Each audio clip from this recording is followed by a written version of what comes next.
Interessante você falar isso, que você me fez lembrar uma coisa, né? Tem muitos teólogos hoje em dia que eles pegam falas de outros pastores e fazem um conteúdo em cima disso. Teve uma época que o foco era o David Leonardo, né? O Iago Martins fez um vídeo assim: David Leonardo, a doce voz do diabo. O título do vídeo. E aí, no YouTube lá e tal, e ele explicou por que ele achava que a pregação do David Leonardo é praticamente o diabo falando, no ponto de vista dele. Esse tipo de conteúdo tem uma função, no sentido assim de que é uma função mesmo do pastor corrigir, alertar, sei lá, ou é pegar pesado demais, entre aspas, porque pode ser que tenha gente que escuta ele e foi salvo ouvindo ele e tal. É errado fazer isso? Como que você vê? Eu não vi o vídeo. O vídeo, então não sei desse conteúdo, não conheço esse conteúdo. Eu não posso falar numa coisa que eu não vi. Então é difícil.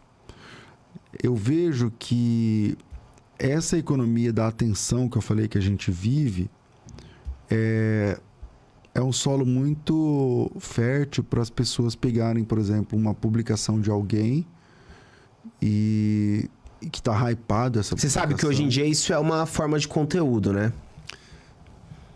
Infelizmente. Infelizmente. Porque... Bom, infelizmente. Eu sei que é. Mas... Por exemplo, já pegaram falas minhas, uma fala, por exemplo, minha e eu vou dar um exemplo. Aquele adventista... Rodrigo? Não, o Leandro Quadros. Leandro Quadros, desculpa. Eu não estava lembrando do sobrenome. Ele pegou uma fala minha, igual estamos agora num podcast, agora há pouco a gente falou do sábado, né? Mas eu não tô dialogando com o adventista, então eu não tô fazendo uma apologética severa, preocupado com formas e exigências da palavra grega, não sei o quê, porque o sabaton, não sei o quê. Não, cara, a gente tá comentando um texto, né, entre irmãos. Aí o Leandro Quadros pegou um trecho meu num podcast, dizendo, quando eu falei alguma coisa sobre o sábado, como eu falei agora há pouco no seu, e fez um vídeo fazendo tipo uma análise. Fazendo uma análise, não sei o que lá. Eu, com todo respeito, se eu procurar, eu devo ter aqui. Eu, com todo respeito, fui lá no vídeo e falei, olha, eu não estava participando de um debate com uma pessoa que pensa contra o sábado e tal, sobre o sábado. Mas eu estou disposto. Se você quiser considerar isso que você falou aí sobre o sábado, pode ser no meu programa, pode ser no seu programa, pode ser à distância, aberto, fechado, pode ser. Pô, fica meu convite, com todo respeito e tal. E não sei o que lá. Aí ele disse que ia vir. A minha equipe lá da produção entrou em contato, vai ver, não dá, não sei, e ele tá agora não pode, não sei o que lá. Ou seja, o que ele queria? É o hype, né? Queria pegar um corte e tal e aparecer. E tripudiar em cima de um momento que eu não posso falar, porque ele pegou um corte meu, onde eu não estou debatendo sobre o assunto, eu não estou dando argumentos profundos, eu estou comentando. O sábado eu penso isso, eu nem lembro qual é o assunto. Eu sei o assunto, né? Mas não lembro qual é o argumento. E aí ele foi lá e construiu todo um negócio, mostra texto e corta pra Bíblia e não sei o que lá e tal.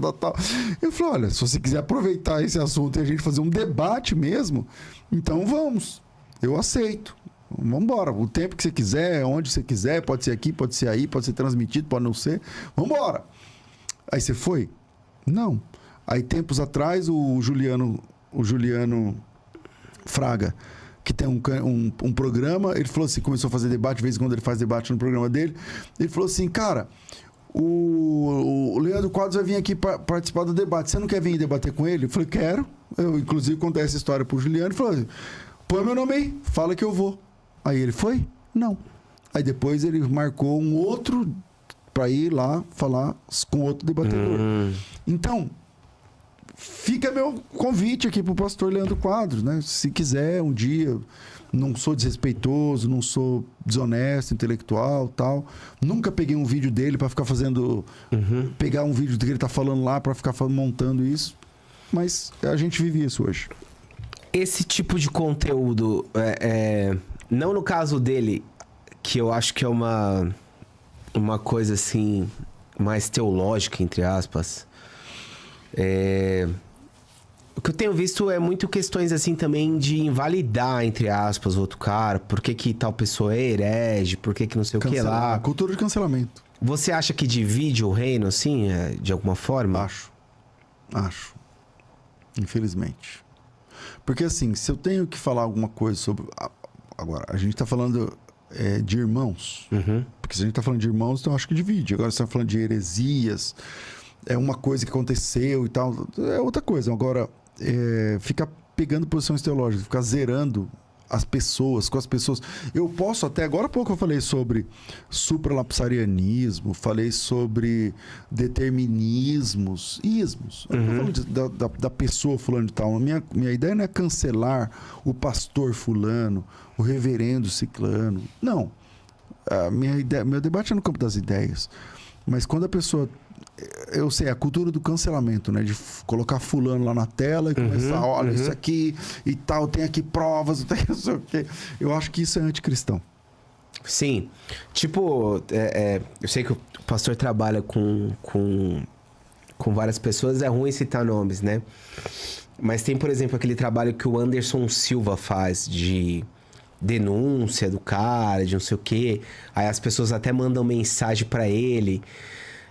É meio complicado essa parada, assim, né? Um negócio meio difícil, né? Cara.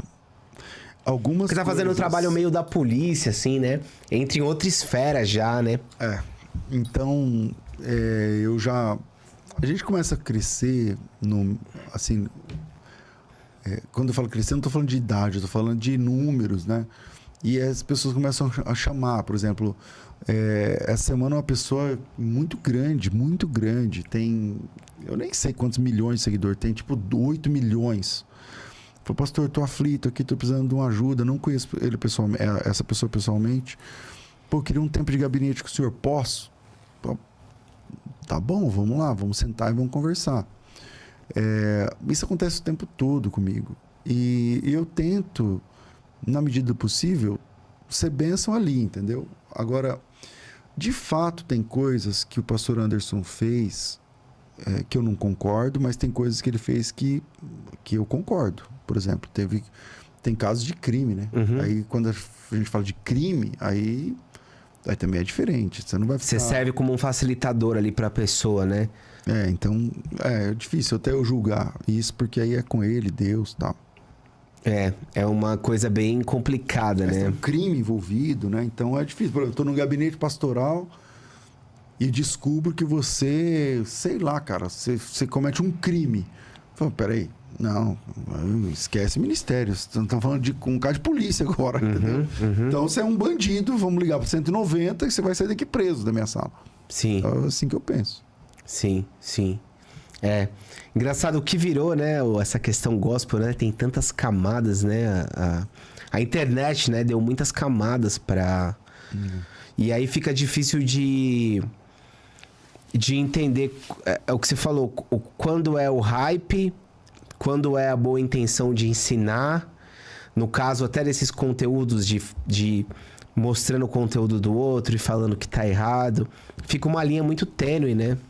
Então, é difícil a gente medir a motivação das pessoas, né? É muito difícil medir a motivação. Então, aí é com Deus, cada uma com Deus. Não tem como a gente entrar nesse meio. Mas eu sei que o povo de Deus é um povo inteligente e que eles conseguem perceber que o que está sendo mostrado tipo assim, é hype, é só para engajamento, é só para monetização, é só para crescimento, quando separar isso de quando é um conteúdo de valor, de falar, não, esse cara está entrando nesse assunto porque ele está querendo compartilhar mesmo, pôr o pingo no i e resolver essa questão. Então, eu estava na roda com amigos e um pastor muito famoso, ele é muito famoso, estava virando calvinista. Hoje ele é calvinista profissional, mas ele estava na época de virando calvinista, estudando, não sei o que lá. E eu falei para ele assim, a gente estava almoçando, enfim, eu vou poupar aqui os nomes. Eu falei assim para ele falando, né, do calvinismo, não sei o que lá, eu falei, cara, você acredita que a criança é salva? Ele falou assim, acredito. Eu falei, então você não é seu próprio seriano. Não, isso aí não tem saída, não. Criança é salva, Jesus Cristo disse e tal. Eu falei assim, você acredita na perda de salvação? Ele falou assim, não. Eu falei, então você é o... Pastor, e no grande debate no calvinista versus arminianos, você tá do lado mais do arminiano, né? Se você disser assim, só tem duas opções, é calvinismo e arminianismo. Falar, já que tá bom, eu vou no arminianismo, porque eu não consigo me identificar com o determinismo que está presente em grande medida na teologia calvinista. Sim. A ideia de que Deus determinou tudo, isso é uma heresia para mim. Isso é uma heresia para mim. O que é difícil para mim, eu também não consigo fechar totalmente com nenhum dos dois, mas o que é difícil para mim é achar que Deus já escolheu quem tá condenado. Não é apenas escolheu, ele determinou. Isso é um problema, porque a pessoa que fala isso, ela tem um problema com a... Bom, na minha opinião, né? Ela não conseguiu entender a onisciência. Porque, assim, um Deus que é onisciente não precisa determinar. Ele sabe tudo sem necessariamente ter determinado o que ele sabe. Ele sabe tudo porque ele é Deus. Ele sabe tudo porque esse é um dos homens. Tem a onisciência, a onipotência, a onipresença, a onibenevolência e tal. E Deus, ele não... A onisciência não é... Para o determinismo, Deus sabe tudo. Mas ele sabe tudo por uma razão. Porque ele determinou. Então imagina que eu termino um livro e te dou o meu livro. Esse aqui é meu livro. Legal. É o quê? É um romance. Legal. Como termina? Termina assim, assim, assado. Aí você me pergunta, e como você sabe? Eu falo, eu que escrevi, pô. Eu escrevi o livro, acabei de escrever. Eu sei tudo. Eu sei tudo que está escrito aqui. Por quê? Porque eu que escrevi. Esse é o Deus determinista. O Deus determinista, ele sabe tudo mesmo. É verdade. Ele só sabe tudo porque ele determinou. Ele precisa ter determinado para saber tudo. Só que isso não é onisciência. Onisciência é saber tudo sobre todos o tempo inteiro, sem necessariamente ter determinado nada. Por quê? Quando Deus, para ser onisciente, precisa determinar, isso não apenas macula a onisciência, como também o compromete. Imagina que agora, nesse momento, tem um crime acontecendo. Um crime hediondo contra uma criança. E deve ter acontecendo. Aí você para e fala assim, peraí, foi Deus que determinou? O determinista foi. Deus determinou. Eu falei, peraí. Tá, Deus determinou. E o que ele vai fazer com esse cara no final? Ele vai condenar. Ele vai condenar o cara que fez o que ele mandou? Vai. Por quê? Você entende? Então, eu acho que se você falar assim, calvinismo, arminianismo, não sei o quê, olha, se só tem esses dois lados, aí eu vou triste, vou pro arminianismo. Mas não que eu seja arminiano exatamente, mas... Mas existe alguma outra vertente mais refinada? Muitas, né? Existe muito. O molinismo, por exemplo, eu também não sou molinista, mas o molinismo tem a melhor resposta para mim, especialmente para a criança, a salvação do infante. Porque, por exemplo, a maioria dos pentecostais é arminiana. No arminianismo, a criança é salva. Uhum. Tudo bem, eu particularmente creio que a criança é salva mesmo. Eu creio que a criança é salva. Embora eu creia um pouco diferente dos irmãos arminianos e calvinistas sobre isso, mas eu creio que a criança é salva. A criança é salva, beleza. Mas não tem isso escrito? No arminianismo? Não, na Bíblia. Bom, Jesus Cristo disse assim... O reino dos céus é das crianças. É delas. Tá. Então, Jesus é o Salvador. Então, ele salva... Ele disse, delas é o reino dos céus. Sim. Acabou. Terminou aí. Então, Jesus Cristo, que é o Salvador, salvou as crianças. Ele falou, delas é o reino dos céus. Quem vai dizer o contrário? Então, pronto. Jesus Cristo colocou as crianças no céu. Ok. O arminiano, o calvinista, ele vai dizer assim, bom, Capotou um carro hoje. Tinha uma criança de, sei lá, vamos lá, de um ano, de 6 meses. Ela nem fala. Aí o calvinista vai dizer assim, depende. Se ela for da aliança, ela é salva. Se ela não for, ela é perdida. Eu não consigo falar isso. Porque Jesus Cristo, que é o Salvador, disse que delas é o reino dos céus. Ele não disse de algumas crianças, né? Diz de algumas crianças. E aí, o calvinismo tem uma doutrina muito legal, que é a primeira doutrina da tulipe. Manja da tulipe? Tulipe é a sigla que define os 5 tópicos do calvinismo. Uhum. O símbolo é uma flor, que é a tulipa e tal. O T da tulipe é T-U-L-I-P, é em inglês, né? O T da tulipe é total depravação. Tá. Ou seja, todo ser humano nasce totalmente depravado. O arminianismo também crê assim, que todo ser humano nasce totalmente depravado. Só que a criança, por exemplo, eu creio que a criança herda o pecado original. Ok. Aí vem o Luiz de Molina, vamos lá, o João Calvino está na Suíça. O Armínio está como chama, nos Países Baixos, na Holanda. Genebra, né? Não. O Calvino está em Genebra, na Suíça. Sim, o Calvino está em Genebra. O Armínio está na Holanda. Sim. Está na Holanda.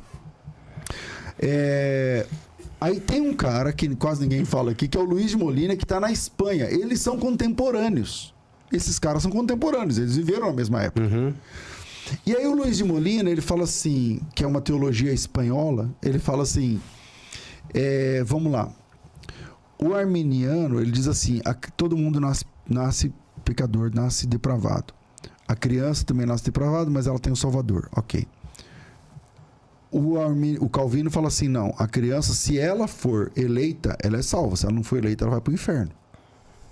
Bateu o carro, morreu o bebê que foi pro inferno, por exemplo. Ele vai pra onde ele já ia, né? Assim. Vai pra onde já ia, ok? Se ele for depende do que tá determinado para ele, depende do que foi, se ele é eleito ou não, dos decretos, ok.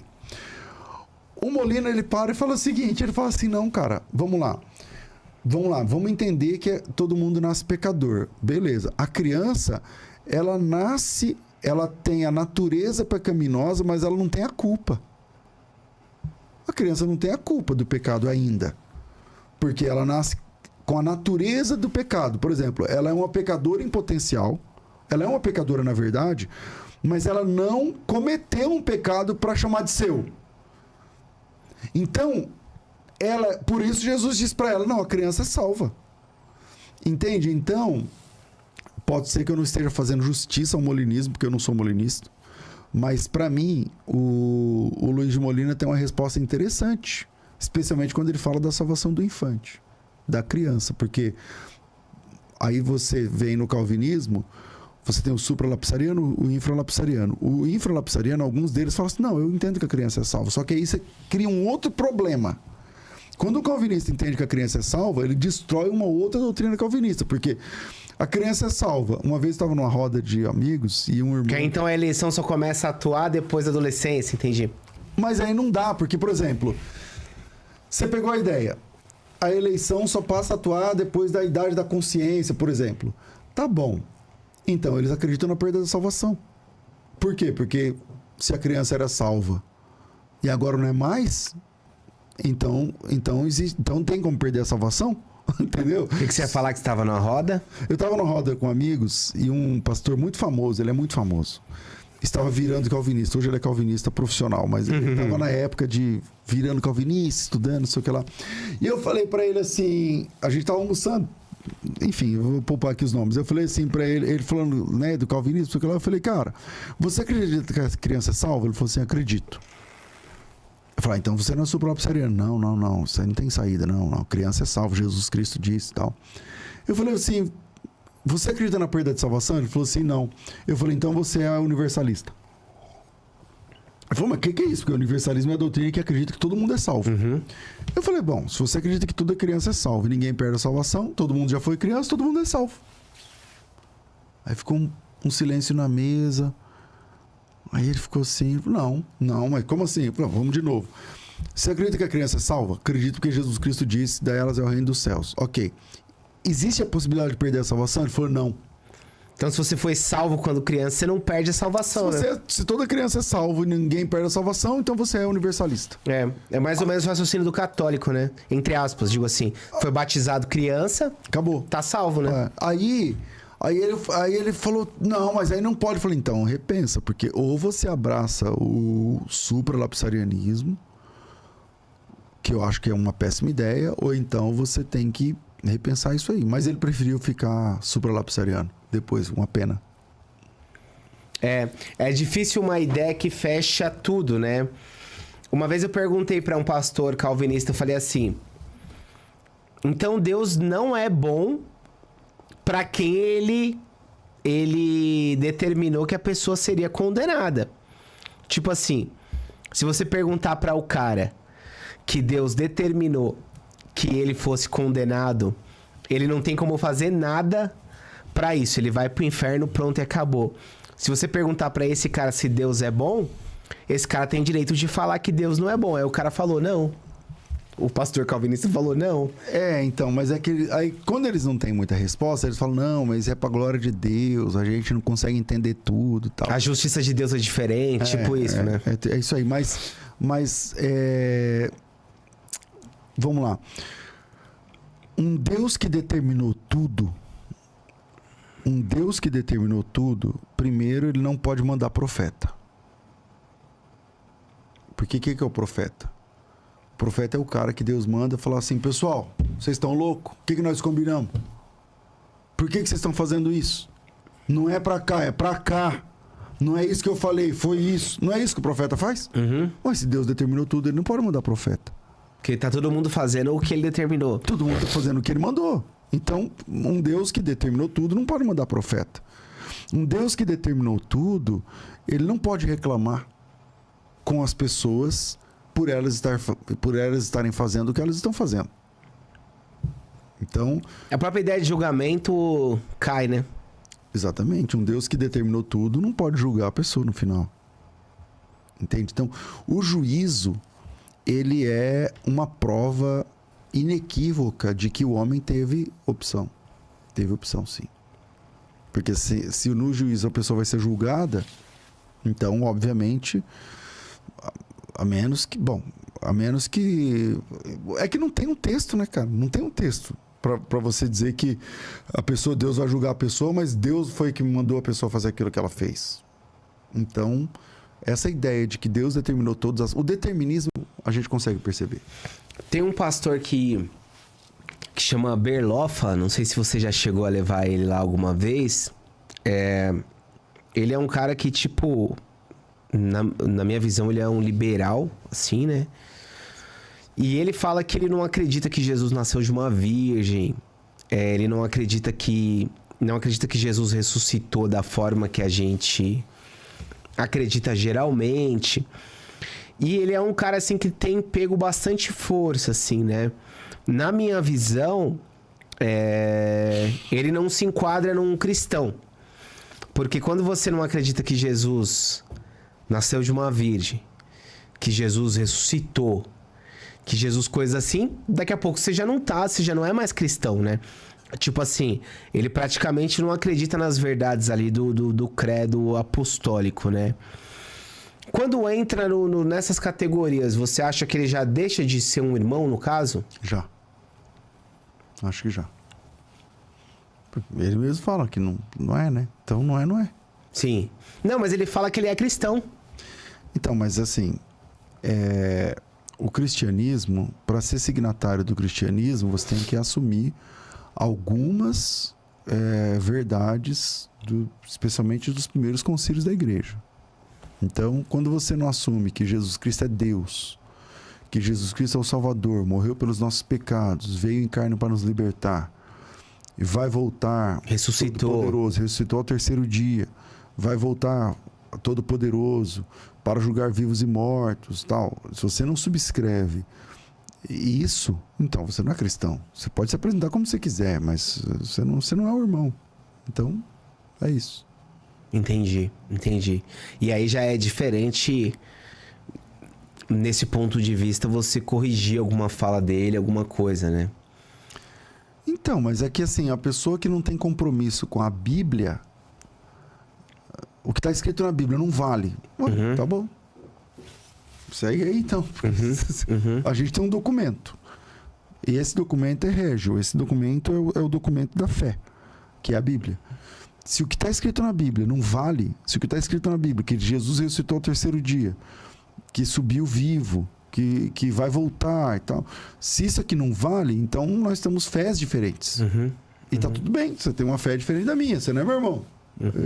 Então vai aí na sua fé, eu vou aqui na minha. Não tem eu vi ele... Porque assim, ele é muito abraçado por uma galera desigrejada e um pouco mais liberal. Só que ele é um cara que entende teologia, ele é teólogo. E aí ele fala que... Ele bate muito nas traduções e tal. Inclusive, ele tem aquele pensamento que as palavras que são usadas ali para se referir à homossexualidade não tá falando daquilo. Ele fala que... Eu acho que é Malacói que é no efeminado? Sim. Então, ele fala que o Malacói não é o afeminado, entre aspas, mas é a pessoa que não tem coragem. Que não é corajosa, é tipo o covarde. E aí jogaram isso e transformaram no afeminado. Ele fala algumas coisas assim, então o discurso dele é mais puxando pra esse lado, assim, né? Você já teve alguns debates assim também nesse sentido, né? Para você discutir esse tipo de palavra, nesse tipo de nível, precisa ser um exegeta, né? Então precisa ser alguém que conheça texto original de verdade. Não é alguém que combate a Bíblia só. É alguém que conhece o texto original. Então, por exemplo, a pessoa que traduziu a palavra dessa forma é um especialista, é um dicionarista, o que essa palavra dizia dentro daquele século. Então, é toda uma questão que precisa ser analisada para que a pessoa possa... Não é só pegar e fazer um vídeo lá e falar, isso aqui significa tal coisa. Peraí, mas como é que você documenta isso? Você já viu alguns vídeos assim, né? Eu não assisto vídeos de pessoas que debocham da palavra, ou que zombam da palavra, ou que... meu tempo é tão curto, cara. Então eu não na verdade, eu nunca vi. Quando você debateu, por exemplo, com pessoas de igreja inclusiva... Algum dos argumentos deles você concordou? Acerca desses textos, assim, tipo... Você acha que até faz sentido no que eles falam ou não faz sentido realmente, assim? Não faz sentido nenhum. Porque os argumentos deles é que quando Deus deu essa proibição, ele estava falando que era dentro de um ambiente de um culto pagão. Só que não é verdade. Você vai para o texto bíblico, você não acha isso. Quando eles falam lá Uma vez eu participei de um debate, o rapaz falou assim que o moço do centurião era um amante. Já ouvi falar isso. Alguma coisa assim e tal. Eu falei, baseado em que vocês estão falando isso? Qual que é o texto? Aí foi lá no texto. Não, porque moço aqui e tal é rapaz. Tá, então é o rapaz que trabalha com ele. Então, mas aqui é um caso dele. Não, peraí, então toda vez que essa palavra aparecer é isso? Porque essa é a lógica. Porque essa palavra é uma palavra recorrente no texto bíblico. O tempo todo ela aparece. Então, isso que vai acontecer? Aí vamos lá, no próximo vez que acontece. Aí não bate, no próximo não bate, no próximo não bate, no próximo não bate, no próximo não bate, no próximo não bate. Então, é só uma ideia da cabeça da pessoa. Entende? Então, essa questão... Como é que eu vou te dizer, Marco? É assim, a Bíblia está bem traduzida. O João Ferreira de Almeida já tem 300 anos de correções, atualizações, de um trabalho hercúleo, de quem sabe o que está falando, para a Bíblia estar disponível para nós como está agora. Entende? Para alguém chegar e falar, na minha opinião, não sei o que. Então, aí a sua opinião tá bom. Hoje em dia a gente vive a cultura de cada um ter a sua opinião. Essa é a sua opinião. Você é um dicionarista? Tá. Você sabe ler e escrever em grego? Você sabe ler e escrever em hebraico? Não, né? Então abandona a sua opinião e vai sentar com quem sabe o que está falando. Quem sabe o que está falando, que são os professores, que são os tradutores, que são os exegetas, que são os biblistas, que são os hermeneutas, que são essas pessoas que é da ciência da tradução, essas pessoas estão dizendo isso aqui, que está traduzido. E aí você escolhe com quem você quer ficar. Então, o que essas pessoas estão dizendo é, eu acho. Não, porque o Davi e o Jonatas, já ouviu? Uhum. Não, porque o Davi e o Jonatas, eles tinham... Várias vezes. E tal, porque a alma dele se apegou... Não, peraí. Você está falando que o Davi é gay? Porque o Davi, na Bíblia, ele pode ser um monte de coisa, mas gay? Em que texto? Em que momento? Não, porque com Jonas, peraí. O Davi é cunhado do Jonatas, meu Deus do céu. Ele é casado com a Mical, que é irmã do Jonatas. Então você está dizendo que o Davi... Então, que desgraça é essa, então, que ele está aprontando ali? Que amor tão bonito é esse? Que Deus ainda aprova? Onde vocês estão com a cabeça? É só uma olhada no contexto. Então, o Jonatas é casado porque ele é o pai do Mefibosete. O Davi é casado com a Mical, naquele contexto. E aí, os dois são casados, e aí eles têm um caso que Deus aprova e que todo mundo tá vendo? Olha que coisa linda. O Davi e o Jonatas. A alma dele se apegou ao Davi, como mais que a alma se apega da mulher, não sei o que lá. Ora, meu Deus do céu! Falta cérebro para a pessoa que fala uma coisa dessa, que Deus aprova um negócio desse. Falta cérebro para falar assim, peraí, então você tá casado com a tua mulher, o outro tá casado com a outra mulher, com a mulher dele, e aí vocês dois se encontram, tem lá um esquema entre vocês, um sexo entre vocês, que a Bíblia não fala isso em lugar nenhum. Em lugar nenhum, a Bíblia diz. E pronto, aí a cultura gay, o pessoal gay, tá vendo? Na Bíblia tá aí, o Jonatas e o Davi. Eu falei, peraí, Deus aprova? Aprova, porque o Jonatas e o Davi. Mas eles não eram casados? Então Deus, além de ser a favor desse tipo de opção sexual do qual ele é contra, ele também é a favor agora do adultério? Porque se isso ali era verdade, ambos são adúlteros. E Deus é a favor disso também? Quer dizer, então para construir uma narrativa, eles vão destruindo um monte de coisas. Então é uma coisa que não faz nenhum tipo de sentido. Não faz sentido. Então, para fazer sentido, que chame os professores, os tradutores. E aí esse pessoal pode falar melhor do que eu sobre isso. Muito bom. Obrigado, pastor César, pelo papo aí. Quero te agradecer. E quero que você divulga também o seu canal. Agora que tá rolando, não tem mais a rádio, né? Não sei se o pessoal tá sabendo. Agora tá pelo canal César Cavalcante. Você tem lá os debates, as entrevistas, os bate-papos, todos os dias às 11 da manhã. E às 2 da tarde, o programa de perguntas e respostas, que é o Crescendo na Fé. Um programa que eu já faço há mais de 20 anos. De perguntas e respostas ao vivo. É só seguir lá no César Cavalcante no canal do YouTube. Tem curso também, né? Material de teologia, né? A FTB também tem, graças a Deus, cresceu bastante. Tem vários projetos da FTB novos. Tem agora a especialização em História da Igreja, para você que quer conhecer a História da Igreja. Está começando agora, em agosto, uma especialização em História da Igreja. É um projeto de 3 semestres, pilotado pelo professor Lucas Gesta, que é o coordenador dessa pós. E também o Lucas Gesta e o Lucas Banzoli, mas o coordenador é o Lucas Gesta. Começa, acho que semana que vem. Tem um projeto chamado Meus Livros, Meus Mentores também, para quem gosta de livros. É uma comunidade para que a gente, com tutoria, com acompanhamento, sobre leitura de livros. Fora a formação teológica, a FTB tem mais de 60 cursos. Quem quiser, entra lá, faculdadebethesda.com.br. Vai ser um prazer servir você também com conhecimento. Maravilha, pessoal. Pedir para você se inscrever também no canal, comentar se você puder, dar um like aí no vídeo. Tudo isso ajuda o YouTube a recomendar para as pessoas. Então, se puder, além de dar um like... É um problema. Você acha que nem o Judas foi determinado? Eu acho que... Bom, depende do que você chama de determinado. Por exemplo, quando... Olha o problema que a gente vai levantar. Por exemplo, no texto do jovem rico, Jesus chamou o jovem rico, o cara não quis, não sei o quê, e saiu triste porque ele tinha muitas propriedades. Quando o jovem rico virou as costas, eu não estou fugindo da história do Judas, não é nela que eu estou. Quando o rapaz rico virou as costas, Jesus falou assim: poxa, quão difícil um rico se salvará. Aí os discípulos disseram assim: como é que é? Falei, dificilmente um rico. É mais fácil passar um camelo no fundo de uma agulha do que um rico entrar no reino. E aí os discípulos, eu não lembro se foi Pedro, falou assim: mas então quem se salvará?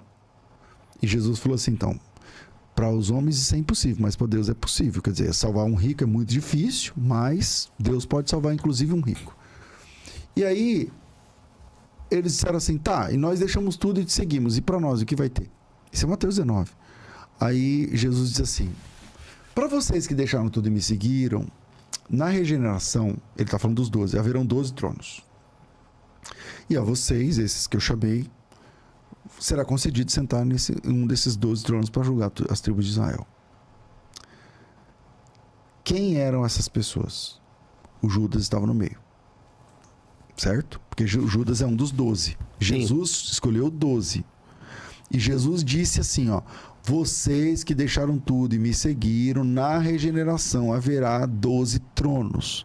O Judas está recebendo ali de Jesus uma promessa de que um daqueles tronos é dele. Um daqueles tronos é dele. Ele ouviu isso do próprio Jesus. De Jesus Cristo, nosso Salvador. Então, aquele que a gente chama de colégio apostólico, o que é o colégio apostólico? São aqueles que Jesus chamou. Ele mesmo diz: você, você, você, você e você. E o Judas estava no meio. Jesus chamou o Judas. Aí você fala assim: ah, não, mas ele foi predestinado para ser o traidor. Tá, então Jesus tinha 11 apóstolos verdadeiros, né? Então o colégio só tinha 11. Então quando Jesus prometeu 12, só tinha 11. Aí tem outro problema. O Judas foi substituído por quê? Porque ele caiu ou porque ele morreu? Porque se a resposta for, não, é porque ele morreu. Ué, no capítulo 12 o Tiago morre. Quem substituiu o Tiago? Ninguém. Isso foi porque ele caiu, todos já caíram em algum momento, né? Pedro. Se ele foi substituído porque ele caiu e morreu caído, aí isso faz sentido. Então ele não foi escolhido para ser. Ele caiu. Ele caiu. Era de verdade e ele caiu. Satanás entrou nele, ele permitiu, não sei o que, tal, e ele caiu. E como ele caiu, vamos escolher outro no lugar dele, porque aquele lugar era dele. Então aquela cadeira era tipo, ele Judas. abandonou. Ele abandonou. Tá. Ele abandonou. Por isso, vamos escolher outro no lugar dele. No lugar dele. Porque aquele lugar era dele e ele abdicou. O trono prometido para ele tá lá. Jesus não escolheu 11, ele escolheu 12. Ele escolheu 12. E ele chamou esses 12 de amigos. Ele disse: não vou chamar vocês mais de servos, eu vou chamar vocês de amigos. Inclusive, chamou o Judas de amigo na hora do ato da traição. Exatamente. Jesus estava de brincadeira. Era um amigo de Jesus. Então, dizer que o Judas nunca foi salvo significa dizer que Jesus nunca teve 12 discípulos. Significa dizer que quando Jesus disse: vocês todos, vocês 12, lá no céu terão 12 tronos. Mas não era, estava incompleto. E significa dizer que o Judas foi substituído porque ele morreu. Mas ele não foi substituído porque ele morreu. Ele foi substituído porque ele caiu. Se ele tivesse vivo, ele ia ser substituído do mesmo jeito. Porque ele debandou. Ele abandonou. Ele não foi substituído por conta da morte. Ele foi substituído por conta da queda. E se ele foi substituído por conta da queda, porque ele estava de pé antes. Então, dizer que o Judas foi sempre escolhido, ele nasceu para essa razão, tal, aí volta no argumento do juízo final. No juízo final, o Judas pode levantar a mão e falar: peraí, parece que eu estou indo aqui para o inferno, mas qual é o lugar onde vai só quem te obedeceu? Porque nessa teologia ele só obedeceu, né? Tudo que ele fez foi obedecer. Quem só obedece a Deus vai para onde mesmo? Mas aí, então o calvinista vai acreditar que Judas é um cara escolhido já para ser condenado, né? Isso. No ultra, no supralapsarianismo, todo mundo já é escolhido para ser condenado ou salvo, desde antes da fundação do mundo. O jogo é de cartas marcadas o tempo todo. Aí num debate, quando eu estava falando com o calvinista, eu falei assim: tá, tem 50 pessoas, tem 100 pessoas aqui. Vamos dizer que 50 são salvos, 50 não são. Por exemplo, É hipotético, né? É hipótese. Aí eu vou lá pregar. Eu falo assim, Jesus ama, tem um plano maravilhoso, não sei o que. Tal. Isso é verdade? Ele falou, é. Eu falei, não, é verdade só para 50%. É mentira para os outros 50%. Uhum. Então, pregar o evangelho também é mentir. Porque eu estou falando para você de uma proposta que é falsa. Que você não vai aproveitar. Que não é verdade para você. É verdade para tua mulher, mas para você não. A tua mulher vai, mas você fica. Quem decidiu isso? Deus. Quando? Antes da fundação do mundo. Então vocês dois ouvirão a mesma palavra, serão expostos ao mesmo evangelho, mas é verdade para um e mentira para o outro. Quer dizer, bom, aí precisava de um calvinista aqui para a gente aprofundar a questão, que eu também não quero ser leviano. E pode ser que você seja, tipo, até um pregador do evangelho, viveu a vida inteira na igreja, mas se for escolhido para ser condenado, no final você vai ser condenado e acabou, né? Mas quem fala isso é calvinista e todos os calvinistas são salvos, né? Na cabeça deles. Então isso não vai acontecer, porque se eu sou calvinista é porque eu sou um salvo. Então, Todo cristão é salvo? Não. Não, todo cristão não. Que aí já é um problema, né? Existe gente, então, que tipo assim, confessa o nome de Jesus, porque fala lá, né? Quem confessar será salvo, quem crê em Jesus será salvo e tal. Mas aí se você acreditar que tem gente que crê e não é salvo, já é um problema, né? Biblicamente ou não. Veja, não é a nossa crença que nos salva. Quem salva é o Salvador. E esse Salvador, ele salva aquele que crê. Mas a salvação vem dele. De A a Z, a salvação vem dele. Ele é o Salvador, não é nosso esforço, nossa fé, nossa crença, não. Mas, em Coríntios capítulo 6, ele nos convida a aceitarmos benevolentemente essa redenção. Então, você também, no processo da salvação, você crê. Então, aquele que crê não é condenado, né? Então, acho que tem também o papel, embora a salvação seja... eu seja... O crer não é só intelectual, tipo assim. Não, o crer é de se entregar, né? O crer é de se entregar. Aquele que se rende a Jesus. Não, então, tem... Embora eu tenha uma tendência de entender que a salvação é o trabalho de um só na Bíblia, a Bíblia é suficientemente monergista, isso é um fato, mas esse Deus monergista, que quer dizer que só ele salva, ele convida as pessoas a sinergicamente receber esse amor, essa graça, essa misericórdia. Por exemplo, você é um mendigo que está na beira da sarjeta morrendo de fome. Passa um cara que te dá um pacote de dinheiro, um prato de comida. Você pode estender a mão e receber ou não. Você pode falar, não quero. E continua com fome. E você pode estender a mão e pegar esse prato de comida. Não significa que ao pegar esse prato de comida, você está se dando o prato de comida. O doador continua sendo o mesmo. Mas você apenas aceitou. Então, essa ideia de que você tem que aceitar Jesus como seu Salvador é pura verdade. É pura verdade. Você tem que receber pacientemente, pacificamente, humildemente o trabalho da salvação. Você pode receber ou rejeitar. Gosto muito de ver você debater e eu considero você um dos melhores debatedores, assim, no meu ponto de vista, né? Bondade sua, meu irmão. Existe um estudo para debate, uma questão de técnica, assim, uma coisa assim? Existem, né? Você tem o Schopenhauer, por exemplo, tem aquele livro famoso, né? Como vencer um debate mesmo sem ter razão, alguma coisa assim. Uhum. Mas são técnicas muito baixas, né? Mas que é a ideia do espantalho, que é a ideia do senso comum, que é a ideia... Enfim, geralmente tento me concentrar no que a pessoa está falando e tento oferecer uma resposta arguta, contundente e tal, mas principalmente trabalhar com perguntas, porque quando você usa uma pergunta, você quase que obriga a pessoa a sair do piloto automático e te responder. E quando você só trabalha um argumento, você pode trabalhar o argumento mais profundo. A pessoa não está te ouvindo, ela está pensando na próxima pergunta que ela vai te fazer. Pois é. Na minha opinião, quem faz perguntas manda no debate. Então eu gosto sempre de trabalhar com perguntas. Bem interessante isso. É a retórica de Jesus, né? Exatamente. E antes de Jesus você já tinha o Sócrates, por exemplo, que gostava de trabalhar com perguntas, por exemplo. Então, Responder com perguntas, né? responder com perguntas. Mas Jesus também usava muito essa forma, né, de trabalhar. Uhum. Eu vejo também que o debatedor bom, ele estuda os argumentos que são mais comuns também, né? Tipo assim, você estuda um pouco as respostas do outro. Geralmente, principalmente no seu caso, que você apresenta debates, muitos dos temas você sabe mais ou menos o que é falado, né?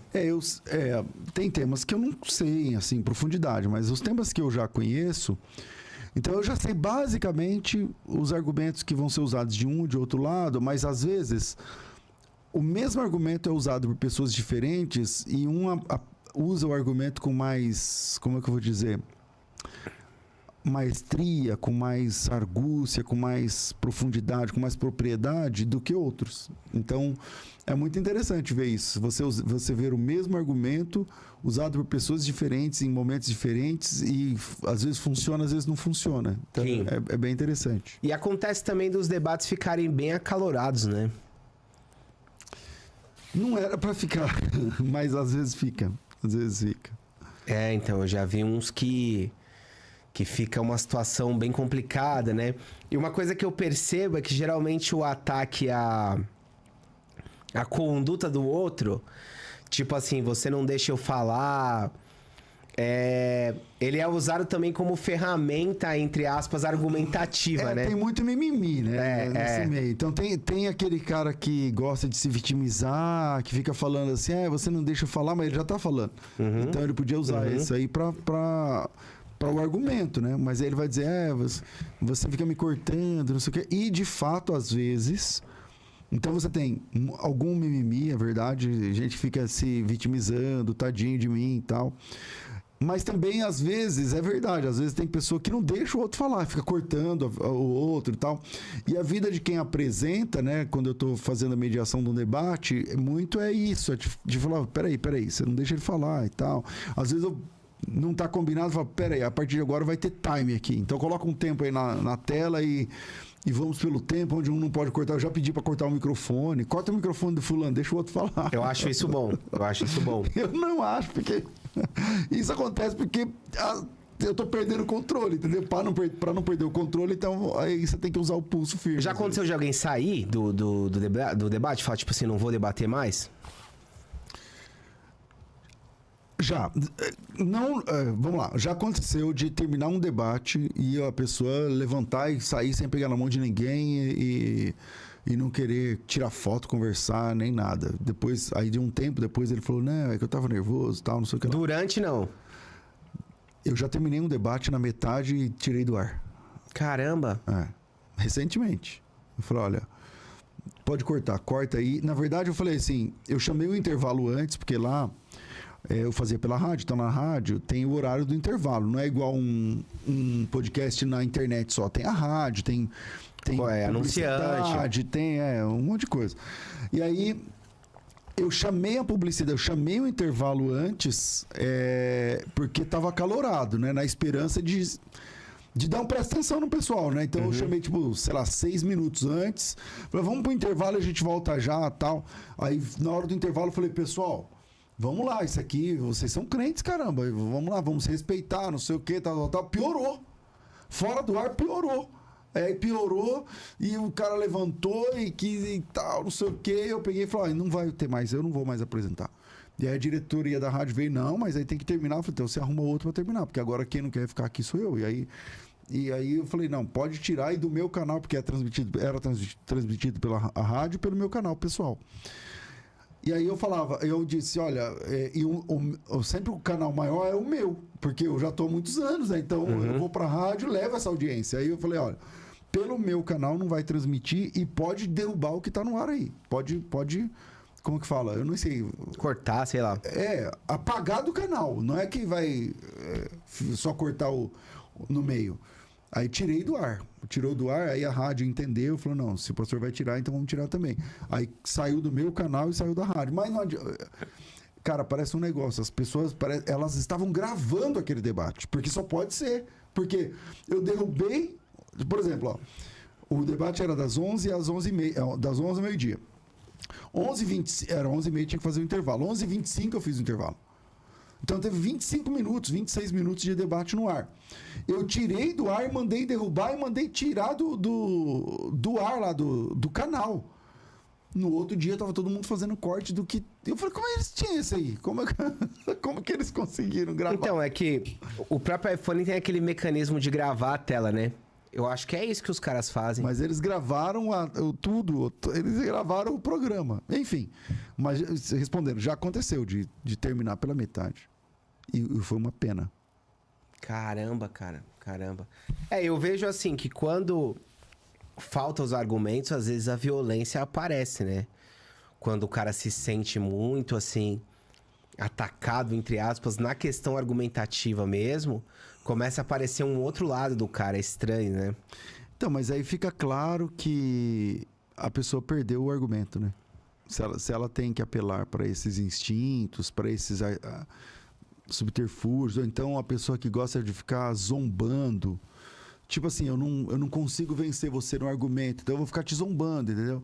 Você cita um argumento e diz, mas isso aí é coisa de criança, isso aí é coisa de não sei o quê. Por quê? Porque eu não tenho argumento. Uhum. Só que a audiência, ela é inteligente. Então eu faço conteúdo para quem gosta de pensar. Eu não fico lá falando da vida dos influencers, eu não fico fazendo de fofoca. Então eu faço conteúdo para quem gosta de pensar. E quem gosta de pensar, já pescou quem tem argumento e quem não tem. Eu vi aquele que vocês fizeram lá no Inteligência com os rabinos. E aí ele saiu um pouco do eixo, né? O debate, assim, né? Um pouco do eixo? Então, por exemplo, lá naquele debate, os próprios judeus que estavam no debate, nos comentários, depois, falaram, cara, eu sou judeu, mas esses caras me representam. Especialmente um deles. E ele falou, esse cara é maluco, coloca um judeu de verdade aí pra debater e tal. Só que eles são rabinos de verdade, eles são rabinos... Sinagoga mesmo. Profissional, exatamente. Que fala lá no sábado, no Shabat, dá aula, são professores de hebraico, não sei o que lá. Mas o comportamento no debate diz muito, né? Então, por exemplo, o jeito que ele se comportou ali, ele... Pelo menos naquele momento ele foi cancelado ali. Uhum. Porque todo mundo começou a falar, esse rabino aí tá por fora. Sim, então, sim. Eu acho que o comportamento também conta bastante. E vai contra aquilo que você prega, né? Uma questão de temperança, de não saber escutar o outro, de não deixar o outro falar, né? Pois é, então é difícil, porque poderia ser muito mais proveitoso, a gente estava ali no debate das ideias, então por vezes vamos pro texto. Então, o que você acha dessa profecia, desse texto, não sei o quê? E aí eles ficavam ali. Qual que era o tema ali? A teologia cristã versus as escrituras judaicas. Alguma coisa assim. Eu não sei, ele não lembra exatamente, mas é basicamente isso, né? Por aí. A teologia dos dois, né? E aí, quem tá certo?